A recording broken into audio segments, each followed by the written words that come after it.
Welcome to Why I Quit, a show that interviews people quitting their 9-to-5 jobs in search of something different. Listen to inspiring conversations where we dive deep into the stories of why people quit their jobs, what were the hardest parts, where are they now, and any advice for people following the same path. I am so excited to introduce Joanna Winkler as today's guest on Why I Quit. Listen as Joanna discusses how she was feeling trapped in an office job, which led her to exploring the opportunity of running her own farm. Learn how she and her husband were starting Good Dog Farms while working full-time jobs for 18 months. Get inspired hearing how they now own 25 acres of land, built up a staff, grow produce all year round, and provide a community-supported agricultural produce subscription offering each week to people in Baltimore and Washington, D.C. areas. Hey, Joanna, thank you so much for joining me today. Yeah, thank you, Dave. Great to meet you and happy to be here. I want to go back a little bit. Tell me a little bit about how you got into farming in general. Sure. So I am from Massachusetts. I got interested in farming during high school. I always liked being outside and I always liked animals. You know, I was like a horse girl growing up. So that was there from the start. But then in the beginning of high school, I volunteered at this organization called the Food Project, which is in Boston. And it's a nonprofit that brings together high school age kids from the city of Boston and the suburbs of Boston to work together on an organic farm. So you have a rural farm kind of in the outer suburbs of Boston and then an urban farm as well. Working there, I just had no idea that you could grow food in Massachusetts on that kind of scale. I had just never seen it in action before. You know, my mom's a big gardener, but we had always, our small attempts to grow vegetables had never really worked out. If their backyard isn't that sunny, so it was always just kind of well, I guess vegetables don't grow here. But then lo and behold, you can grow a ton of food, it turns out, even though it gets cold up there. Yeah, I was just totally hooked. I really just loved the Venn diagram overlap between humans and the environment that happens with growing food and how it can really make people's lives better when they are eating healthier food. So, at this point, you're in high school and you're volunteering on this farm. Do you see a career forward down this path, or do you see it as, you're going to go to college and get a job, or where's your mind at this point? Definitely did not see agriculture as a viable career option. I remember talking to one of the farmers at the Food Project when I was in high school, and she was talking about how she had graduated from Middlebury, and I was just shocked, I was and she wasn't even just a farmer or a business owner, she was employed by a large nonprofit, and I was just oh my God, what a waste, The way I grew up, it was you go to school, you do really well in school, and you get a job that is really fulfilling and thought-provoking and engaging, and that typically does not include physical labor. My dad had a big career change when he was in his 20s. He had gone to music school, and then he went back to school to become a chemist and got his PhD. So, I always saw that as something that's okay to do, is you just have to figure out what you care most about and are most excited about, and hopefully you will be able to find a job where you get to do that. And same with my mom. She's an editor, and she's retired now. So they both had careers that they were super passionate about that really engaged them. So it was wonderful seeing that as the example, but at the same time, it was very much you go to college in order to do that. As college is coming up, what is the trajectory you take in terms of classes and kind of what you think that's going to turn into from there? So I went to Smith College and I majored in government, and I focused on agriculture policy. And I was hoping that that would put me on track to get a job in either government or a nonprofit, and it did. And tell me a little bit about your first job after school. So in high school, I worked at the Food Project, and it was a job, which was cool. It wasn't, we were paid to do that work, which was really neat that my first job as a young person was so engaging, and I was so passionate about, when a lot of my friends were hosting at restaurants and, stuff that they were just kind of, or working at grocery stores. And I liked that my job was something that I cared so much about.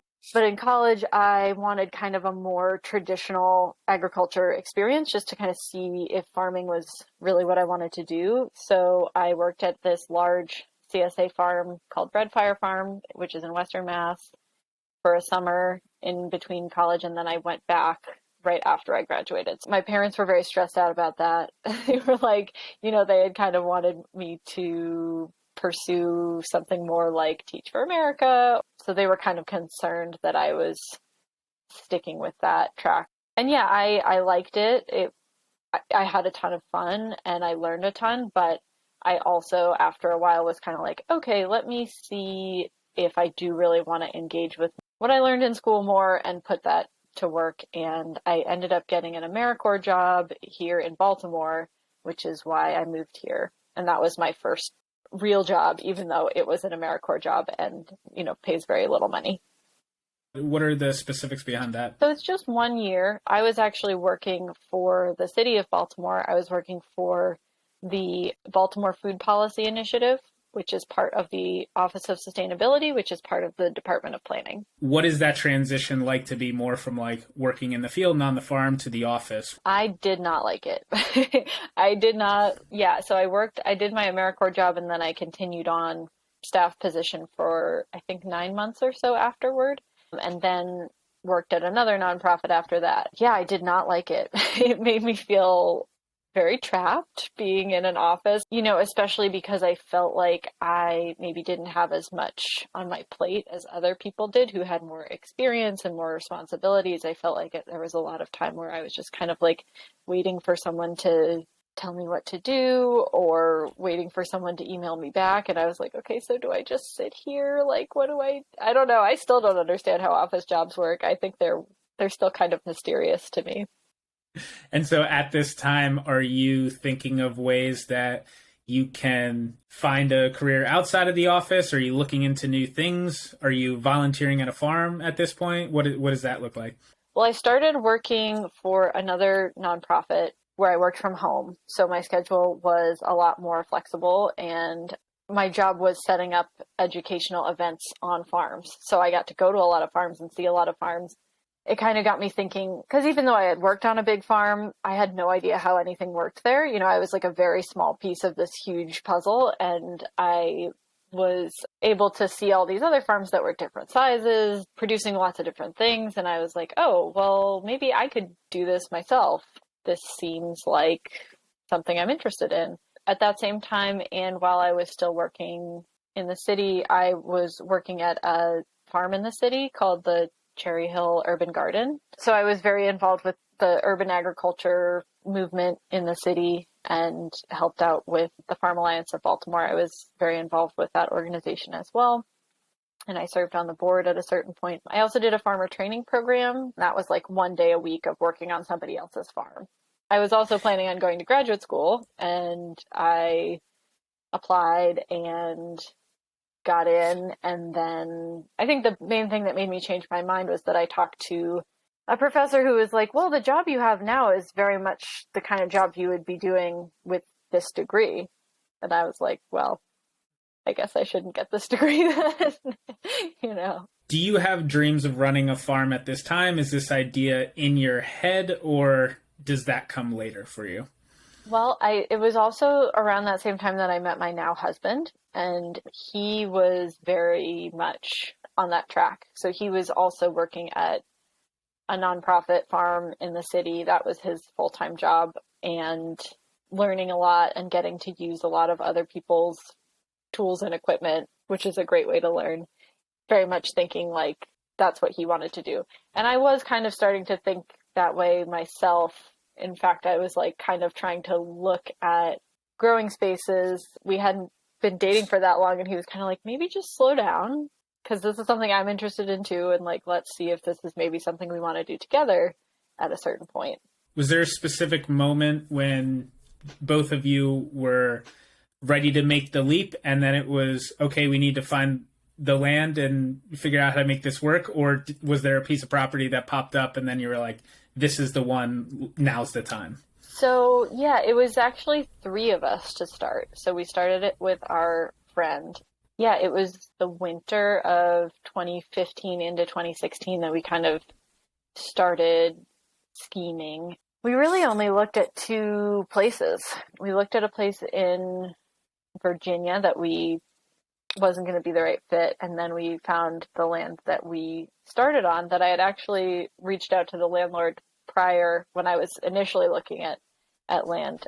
It just came together. So we moved in together on that land in June of 2016.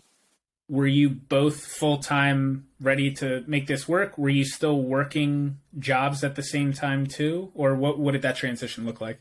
Yeah, so all three of us were still working full-time off the farm for the first 18 months of the farm. And we knew that going in, and we structured the farm so that we could do that. So we were only selling wholesale because we didn't want the time commitment of a farmer's market or the regularity commitment and diversity of crops offered that a CSA would bring.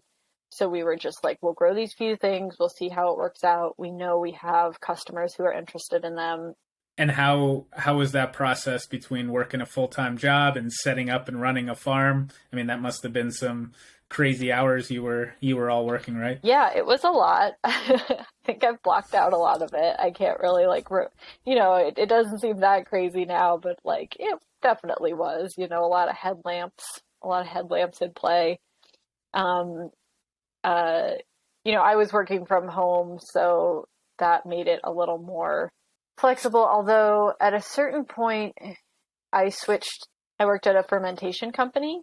So I wanted a job that was a little less, took up less of my brain so that I could put more of like my heart focus into the farm as opposed to the nonprofit work, which was like so all encompassing, because I had my own farm. It just felt like it was like everything was too mixed together, and I wanted it to be just like, okay, my job is a place that I go and then I leave and they're separate, even though that wasn't totally the case because they were buying vegetables from us. So it wasn't like a clean split necessarily, but it still psychologically was a lot easier for me to just have clock in, clock out job that was separate from the farm.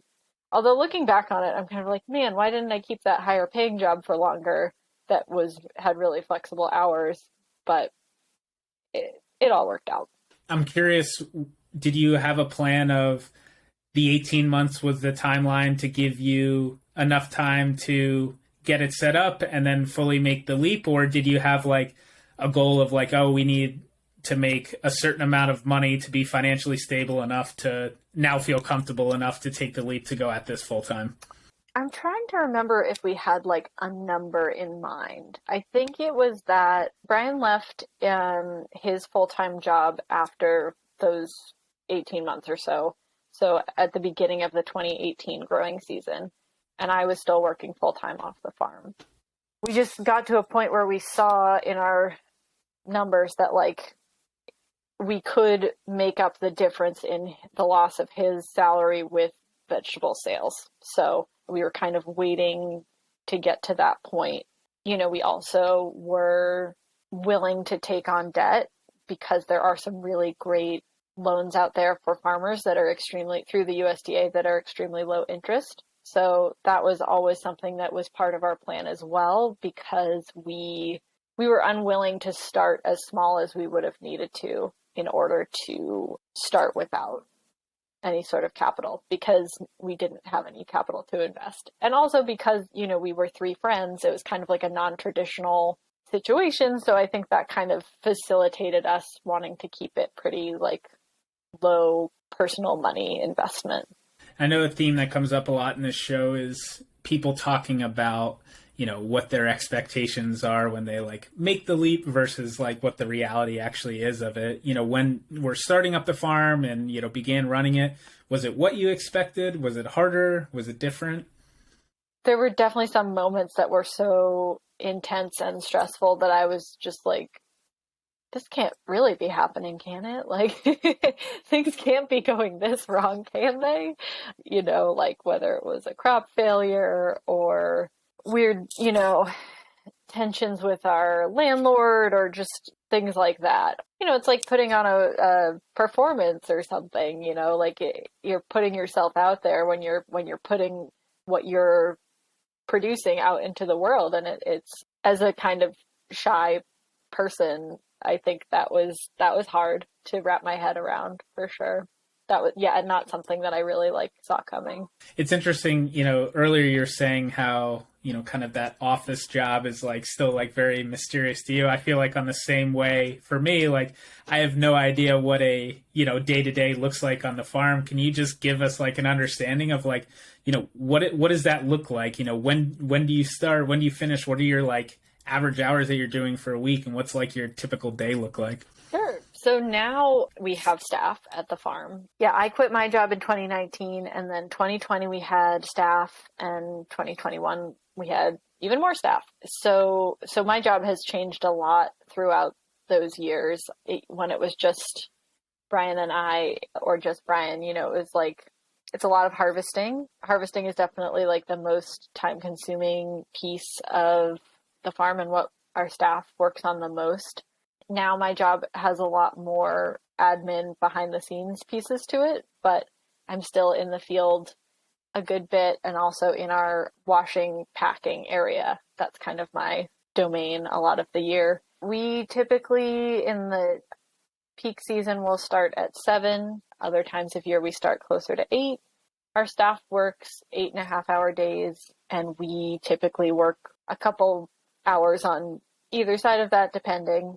We're really strict about people going home on time. That's something that's really important to us as managers, because it is a bad feeling to have to work for a really, really long time and not know when you're going home, which is not how a lot of farms work. At a lot of farms, it's you're done when you're done. But I think because both of us have had a lot of jobs before, we knew that was something really important to us, that your job is your job and you get to leave it when the day is done. So yeah, earlier in the season, we do a lot of planting. There's kind of a big push of planting in April and May, and then again in August for the fall crops. Brian does a ton. He's often kind of off on his own separate journey because he does a lot of the tractor work. We have one staff person who's in charge of a lot of the irrigation, so watering, making sure water gets to all the places it needs to go, which is really important, especially in the summer when it's been really, really dry. That's takes a lot of someone's day to just move water to different parts of the farm. I do a lot of greenhouse stuff also in the early spring, so making sure that stuff gets seeded into trays, because we also we grow our own plants to grow in the ground, and then we also grow plants for sale. Yeah, over the winter, my schedule is super flexible. We do still have a winter CSA going right now, but that really only takes a couple of the days of the week. And it is, also a big way for us to keep some hours for our staff throughout the winter. So they're kind of the main leaders of that at this point. I mean, that's interesting, right? I mean, I think you are starting a farm to be more out of the office, but then your role has gone more towards back into that office side of it. How has that been? Is that a little bit difficult for you? It's actually okay. I don't mind it. We're really lucky. There are lots of other small organic vegetable farms in our area, and we have this awesome network of folks who we sell with and talk to. And Jack and Becky Gurley at Calvert's Gift Farm, they're right down the road from us, and they are a really interesting model because they have been farming for 25 years, and they've stayed about the same size because Jack wants to be the person putting his garlic in the ground and then checking on it. And, they have very part-time staff who's very seasonal.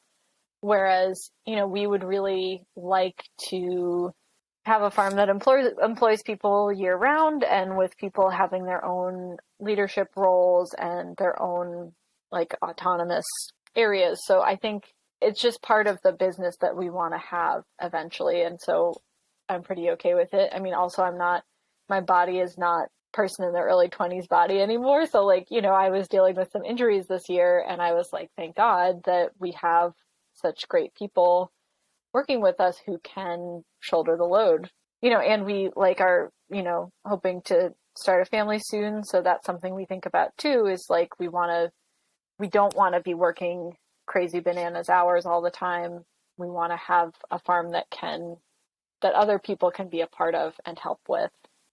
That's a perfect segue, because something I was thinking about that, a lot of, founders and business owners talk about is how difficult the work-life balance can be, especially when, in your case, it's you're living on the farm, your husband's your business partner, it's like almost all encompassing with that.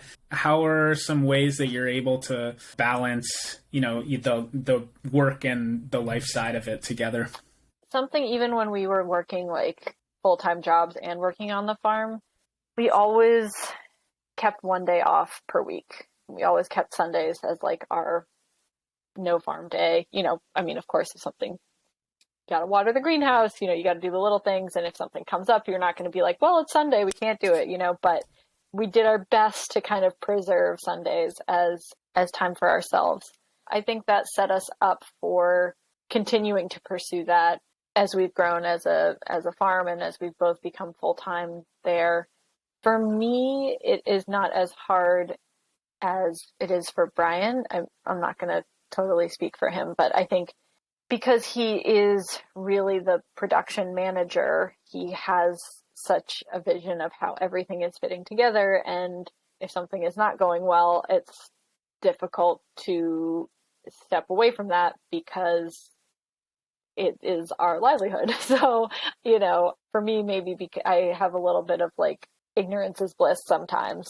Obviously, he tells me about what's going on so that I can help and everything. But I just mean like, I think I have some like other hobbies that I like to pursue, and just some kind of like non-farm related ways of managing stress and blowing off steam. For Brian, I think it took me a while to learn that like for him, his stress management, blowing off steam things look different. And for him, a lot of those are more on the farm, so whether it's like making a nice meal or like going for a walk around the farm or playing with the dogs, whereas mine are more like, I gotta get out of here. Like, I need to sometimes just like go to a different place in order to get away from it.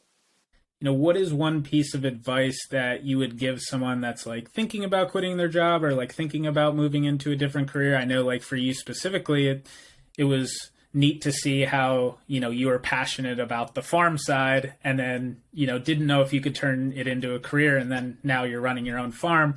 Do you have any piece of advice of, people that are thinking about following a similar path? Obviously do the math to make sure that you can support yourself. And I think part of why we could maintain a work-life balance is because we had the financial security of our full-time jobs to take that pressure off. Like, I know I've seen folks who start farms and just dive in right away and quit their jobs, where they just get so burnt out so quickly because there's so much riding on it. And at a certain point, it's like, just because you're killing yourself with work doesn't mean it's going to make you more money. So it worked really well for us, even though it was also stressful in its own way. I think that quitting gradually is definitely what I would recommend. And also give yourself the grace, I guess, to like try it on. And if it's not what you like, then you can always go back, like to a more traditional job. I know, sometimes I know farmers who have started their own businesses and have eventually switched to managing somebody else's farm because the business piece of it is not for them and they just want to run a farm. So I think that it's okay to try it on and then decide it's not for you. Yeah, I want to give a little bit of time at the end for you to tell everyone about your farm. I know, my wife and I, for the first time ever, got a CSA through you guys last year, and it was a very interesting experience. I think I was like very naive, and it's amazing to me how little I knew about how vegetables grow in different seasons. And I think the CSA was such a cool experience to see how it's like different seasons you're producing different vegetables, which obviously makes so much sense, when you like look at it, but to be able to get different things each season and try different things, I thought was such a cool experience. So, I'd love to, if you had some time to just explain a little bit about the CSA process, about your farm and what your eventual goals with the farm are. Sure. So my farm is called Good Dog Farm, and we are on 25 acres, about half an hour north of Baltimore. We have a CSA program, which stands for Community Supported Agriculture. It's a pretty modern take on a CSA. So you get to customize your box every week, and you get to pick out exactly what's in it, obviously based on the seasonality of what is available. We have pickups all over the city, so there'll likely be a pickup right in your neighborhood. You can put your box on hold if you go on vacation. You can, and then double it up later. You can get a box every other week if every week seems a little intimidating. There are add-on shares that we offer, like fruit and eggs and bread and flowers, all from other producers who we really value in our area and admire. Yeah, we grow through the winter. We have structures called high tunnels that look like greenhouses, but they don't have heat in them, and we're growing directly in the soil. So that allows us to keep growing fresh greens all throughout the winter. We have been certified organic in the past. We are not anymore, but we use those same growing practices, on our farm. There were some parts of the certification that we didn't agree with, mainly around plastic use. So we dropped the certification, but we still don't use any toxic pesticides or herbicides or fertilizers. We are still very much in a growth phase with the farm. We are expanding our CSA again this year. We're going to be delivering shares in DC for the first time. So that is exciting. I don't know. We're still kind of in a growth phase. CSA is something that we really like and something that we really believe in, and especially the model that we offer. It's funny as a business owner to remember that you are not your customer. That's something I always think about. But if I was my customer, I would still like this CSA share, because I do think the rigidity of the traditional model is just not realistic for a lot of folks these days. Now that we are on our own land that we own, we do talk about, doing more stuff, more events and stuff on the farm so that people can come and be a part of it in that way. It's nice to be at a phase in our business where we've seen the things that work and we're not constantly trying to reinvent the wheel. Thank you for listening. It really means a lot to us. We want to hear from you as we keep growing. Please reach out on whyiquit.co with any feedback, or if you have any guests that you think would be a good fit. Subscribe on whyiquit.substack.com to get an update every Wednesday with the newest guest. Follow us on Spotify, Apple Podcasts, or YouTube to get notified with the latest episode. Also, a special thanks to Chris Dole for the music. Check out his newest album, Here's to You. Thank you, and we will be back next Wednesday.